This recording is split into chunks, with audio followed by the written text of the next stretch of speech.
Magandang hapon po ulit sa inyong lahat. Welcome po dito sa The Impaler Game Farm. Sa araw na to sasamahan po tayo ni Luna, ang alaga at bantay po ng ating manukan. Bali, ang pag-uusapan po natin ngayon tungkol dito sa isang bloodline na muntik nang maubos. Muntik na tong maubos tong linyada na to dahil sa isang predator na pag-alagala doon sa likod. Kukwento ko sa inyo, itong linyadang to 12 na inahin tong mga to.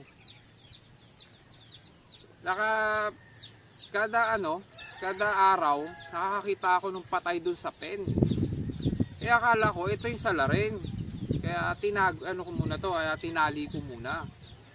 Tapos medyo napagalitan kasi akala ko siya yung bumibira doon sa mga super sweater yun, super sweater ng mga linyada yun. Tapos yung mga sumunod na araw, ganun na naman, nakatali na to. Ganun na naman, may casualty na naman. Kaya ang ginawa namin, ito pinakawalan ko, sabi ko, iba-iba yung dumadali dun sa mga inahin. Nakalagay dun sa pinakadulo. Kaya ang ginawa ko, pinakawalan ko to. Tapos, mga sumunod na araw, binantayan namin. Binantayan namin yun kung sino ba talaga yung dumadali. Yung mga unang araw, wala. Hindi masyado bumalik. Hindi nagpakita yung salarin. Mga sumunod na araw, hindi pa rin. Lumipas yung mga araw, wala. Lumipas yung linggo, wala.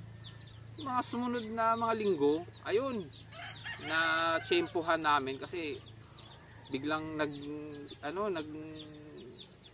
tawag doon, yung biglang nagputakan yung mga manok doon sa dulo.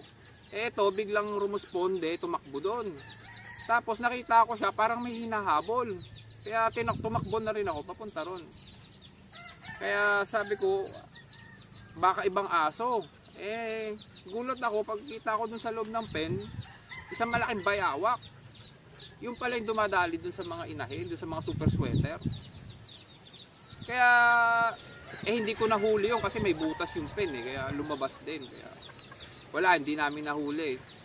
Kaya nung mga sumunod na araw pa, nakapaglagay kami nung trap.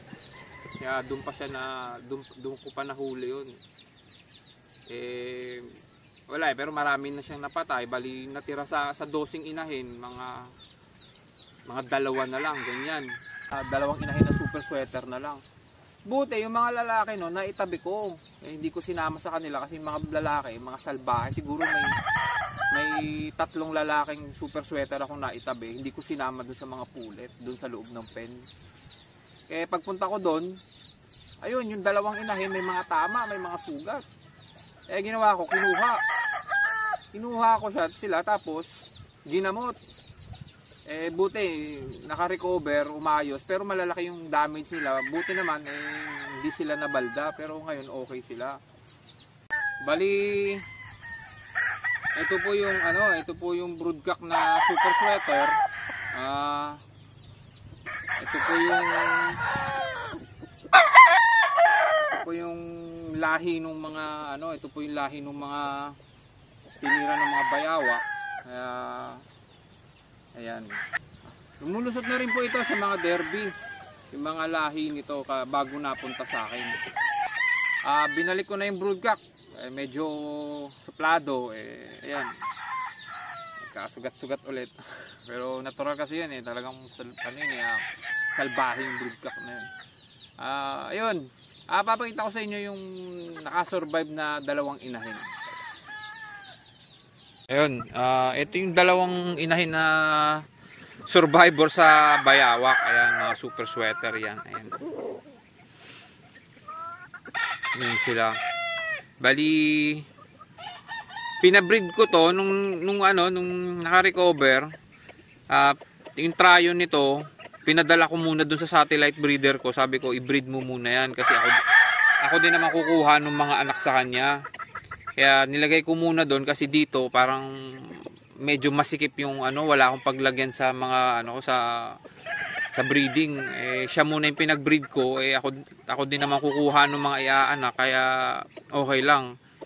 Nakita ko yung mga anak doon sa kanya, ang gaganda, kaya sabi ko, subukan ko ring i-breed dito. Bali sa susunod na buwan, gagamitin ko na itong mga to, ipe-pre ko na yan. Ayun. Sana po nag-enjoy po kayo sa sa konting kwentuhan natin. At marami pa po tayong pagkukwentuhan sa susunod. Mag-subscribe lang po kayo para maging updated kayo kung may ilalabas man tayong bagong content. Ayan. May mapag-uusapan po tayo sa susunod na medyo interesting po. Yun. Abangan na lang po natin yun, ha? Sige po, ingat. Salamat po sa panonood.